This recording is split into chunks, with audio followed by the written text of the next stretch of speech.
नमस्कार। जनसुख न्यूज में आपका स्वागत है। मैं प्रदीप दुआ। हम कल अपनी आजादी का 79वां एक आजादी का पर्व मना। यह पर्व है हमें सोचने का, यह पर्व है हमारे विचार करने का कि जो हमारे पूर्वजों हमारे लिए कर गए, हमारी आजादी के लिए बलिदान दे गए। आज हम उनके देश, आज हम अपने देश को कितना समझ सके, कितना उसे आगे बढ़ा सके। यह समय है कि हम निष्पक्ष रूप से यह समीक्षा करेंगे कि आजादी के 78 साल हमने देश को कहाँ से कहाँ पहुंचाया, किस किस क्षेत्र में हमने प्रगति की है, और 1947 के बाद आजाद देश भारत आज क्या है। आज यहाँ 2025 में हम कहाँ पहुंचे। हम केवल और केवल आर्थिक मुद्दों पर बात नहीं करें। आज पूरा विश्व अर्थ से चल रहा है। आर्थिक के आधार पर ही देश, समाज, परिवार और व्यक्ति की चिंता और उसकी सोच का आकलन किया जा रहा है। उसकी पद प्रतिष्ठा की बात की जा रही है। मगर हम यहाँ पर केवल आर्थिक पहलू से इस सारे मुद्दे का विश्लेषण नहीं करते, क्योंकि हमारे लिए बाकी मुद्दे भी उतने ही हैं। जैसे पर्यावरण का मुद्दा, जैसे शिक्षा का मुद्दा, जैसे स्वास्थ्य का मुद्दा, जैसे लोगों की जीवन का मुद्दा, ये भी उतने ही मायने रखते हैं किसी देश के लिए, किसी समाज के लिए और विश्व।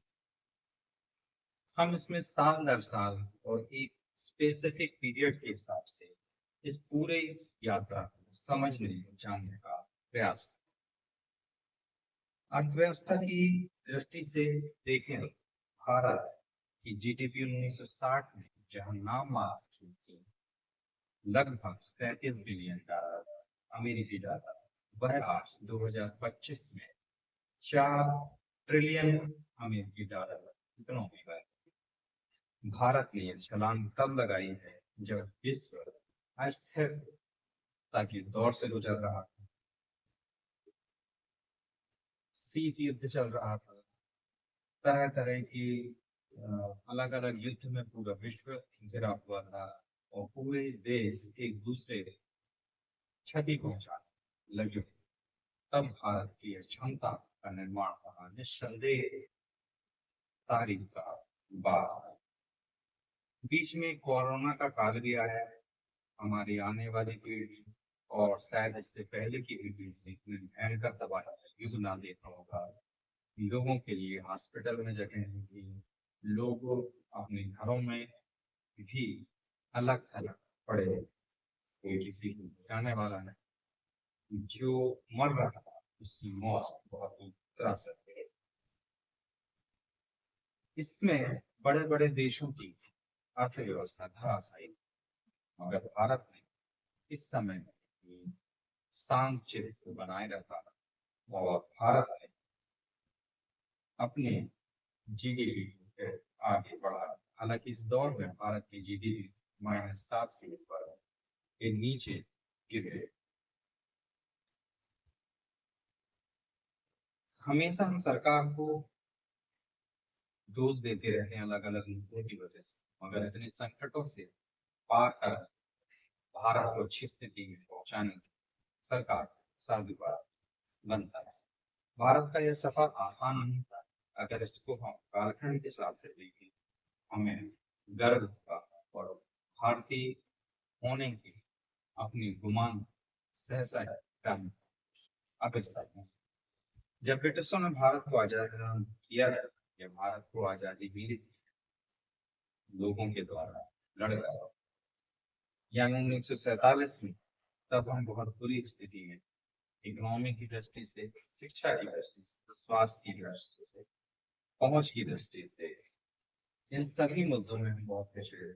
1947 से 1950 के समय की बात करें तो स्वाभाविक था, क्योंकि ब्रिटेन ने भारत में शासन कर भारत को लगभग चूस दिया था। बड़ी मात्रा में भारत का धन और संसाधन भारत से ब्रिटेन भेजा गया। क्या ही अच्छा होता कि हम गुलाम ना होते, और क्या ही अच्छा होता है कि हम पूरी अपनी जो धरोहर थी, जो हमारे पास में संसाधन थे, उसे सहेज पाते। खैर छोड़ो, उसमें कभी अलग से बात है। इस समय बात करते हैं भारत की इकोनॉमी। इस समय भारत की इकोनॉमी 3% पर आकर टिक गई थी। बहुत दिन की स्थिति में भारत था। भारत के ज्यादातर इंडस्ट्री छोटे और कृषि आधारित है। जहां तक पॉलिसी की बात करें, इस समय फिर स्व स्थिरता, औद्योगिकरण और कृषि उत्पादन का केंद्रित विकास। इसके लिए पंचवर्षीय प्लान की नींव भी इसी कालखंड में रखी गई। पंचवर्षीय योजना 1951 में जरूर लागू की गई, मगर उसकी नींव इसी काल। इस समय शिक्षा की बात करें तो भारत की कुल साक्षरता 12% था, जिसमें पुरुषों का 19% और महिलाओं का बहुत ही दूर यानी 8% था। ज्यादातर स्कूल शहरों में थे, गांवों में स्कूल ना के बराबर। केवल 40% बच्चे स्कूल जाया करते थे, जिस पर सरकार ने काम करना प्रारंभ किया। और इसी दौरान उसने शिक्षा की भी थोड़ी बहुत सुधार। स्वास्थ्य पर बात करें, इस समय स्वास्थ्य की बहुत बुरी स्थिति थी। अस्पतालों की और चिकित्सकों की भारी कमी। अब बात करते हैं 1960 से 1970 के दशक। इस समय का जिक्र कर रहा हूं इसलिए भी अवसर है कि यही वह समय था जब भारत अपने पंख फैलाना शुरू किया। ग्रीन रेवोल्यूशन यानी हरित क्रांति इसी दौर में हुई, जिससे गेहूं और चावल का उत्पादन तेजी से बढ़ा। इस समय जो इंडिया की इकोनॉमी थी वह सोशलिस्ट तरीके से चल रही थी। सरकार के कंट्रोल में सारे ट्रेड और इंडस्ट्री थी। जहां भारत इस दशक में अच्छा कर रहा था, वहीं इस दौरान भारत को 2 युद्ध भी लड़ने पड़े। 1962 में चाइना के साथ, और 1965 और 1971 पाकिस्तान के साथ, जिससे भारत की इकोनॉमी को नुकसान भी हुआ। इसकी वजह से 1973 में भारत को तेल की क्राइसिस भी सहन हुआ। इस समय भारत की इकोनॉमी धीरे धीरे बढ़ रही है, मगर इन सब कारणों से वह धराशायी हुई, नीचे गिरी। मगर वह अब भी 3 से 4% की ग्रोथ के साथ टिकी हुई। इसके बाद आता है 1980 का दशक, जिसमें भारत ने तेजी से प्रगति करना प्रारंभ। इसी समय आर्थिक उदारीकरण की राह भारत ने पकड़ी और देश के बाजार, विश्व के बाजार खोल दिया, विश्व के देशों के लिए खोल दिया। हालांकि इस समय भारत ने सूझबूझ नहीं दिखाई और अपनी शर्तों पर विश्व के साथ उदारीकरण की शर्तें तय नहीं, जिसका खामियाजा भी भारत चुका था। बहरहाल देश ने फिर भी तरक्की की।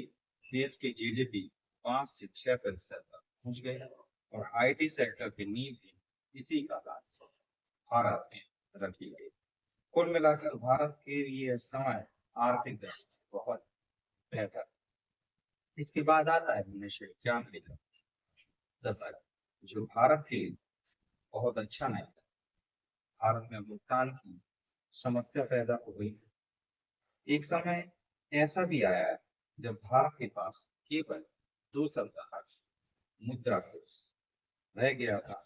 तब भारत ने उदारीकरण को और बढ़ाया, साथ ही प्राइवेटाइजेशन को नेपाल से शामिल और ग्लोबलाइजेशन को भी बढ़ाया। इस दौर में लाइसेंस का राज का खात्मा हुआ। विश्व की इकोनॉमी के लिए भारत के द्वार को खोल दिए गए और भारत तब जाकर 6 से 7% जीडीपी रेट पे पहुंचा। इस समय इकोनॉमी को संभालने पूर्व प्रधानमंत्री नरसिंह राव और पूर्व प्रधानमंत्री मनमोहन सिंह का विशेष योगदान रहा, जो कि उस समय वित्त मंत्री। ठीक, इसके बाद आता है 2000 का दशक, जिसमें भारत ने आईटी और सर्विस के क्षेत्र में जबरदस्त उछाल कर दी। इन्फोसिस, टीसीएस, विप्रो जैसी कंपनी ने भारत का नाम पूरे विश्व में गौरवान्वित की।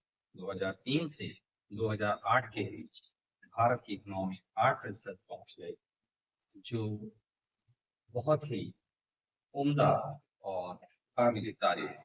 भारत अब विश्व की तेजी से बढ़ती हुई इकोनॉमी बन गया था और 2008 से फिर पूरे विश्व में मंदी का दौर चालू हो गया और भारत की जीडीपी पुनः 7% आकर टिक गई। मगर फिर भी पूरे विश्व की तुलना में भारत का परफॉर्मेंस इस समय अच्छा रहा। इसके बाद आता है 2010 से 2019 का दशक, जिसमें भारत ने तेजी से विकास किया। इंफ्रास्ट्रक्चर आधुनिकीकरण में भारत ने तेजी से चला। नरेंद्र मोदी के नेतृत्व में देश के ने डिजिटलाइजेशन, जीएसटी 2017 में रोल आउट किया, जिससे कि अर्थव्यवस्था की मंदी के बाद भी भारत ने 7% की जीडीपी बनाया। इसके बाद 2020 और 21 का दौर, जिसमें विश्व के लिए भयंकर महामारी आई। शायद ही हम इससे पहले की पीढ़ी ने इस तरह का दौर देखा हो। लगातार लोग मर रहे थे, अस्पताल पूरी तरीके से फुल थे और पूरा विश्व अपने कमरों में, अपने घरों में कैद हो गया। इसी तरीके का रोजगार, व्यवसाय सब बंद हो गए। पूरे विश्व में लॉकडाउन हो गया। इस दौर में भारत भी बुरी परिस्थितियों से गुजरा, मगर भारत के नेतृत्व ने देश को इस विकराल परिस्थिति से भी निकाल दिया और कई तरीके की मदद सरकार की ओर से लोगों को दी गई। भारत की इकोनॉमी 7.3% नेगेटिव पर पहुंच गई, मगर इसके तुरंत बाद भारत ने सुधार करना प्रारंभ कर दिया और 2021 में भारत ने पुनः जीडीपी 8.9% जीडीपी पर ला खड़ा किया है, जो कि निश्चित रूप से बड़ी बात थी और भारत के लिए बड़ी बात। 2022 और 2025 के आज की इस दौर को भारत का स्वर्णिम काल का इस दौर में भारत विश्व की चौथे नंबर की सबसे बड़ी इकोनॉमी बन गया। भारत ने यूपी को भी पीछे छोड़ दिया। भारत की जीडीपी 4.4 ट्रिलियन अमेरिकी डॉलर पर पहुंच गई। इस समय आईटी, डिजिटल सर्विसेज, मैन्युफैक्चरिंग और रिन्यूएबल एनर्जी में भारत ने जबरदस्त परफॉर्मेंस और एक बड़ी छलांग लगाई। इस समय भारत की ग्रोथ 6 से 6.5% के बीच में रही, मगर भारत ने सभी क्षेत्रों में डेवलपमेंट को, स्पीड को, परफॉर्मेंस को लेकर हासिल, जो एक बड़ी बात भारत की था पूरे विश्व में बनी और भारत को विश्व गंभीरता से ले। भारत लगातार प्रयास करते हैं कि भारत तीसरे नंबर इकोनॉमी बन सके, जिसके पूरा देश आज तैयार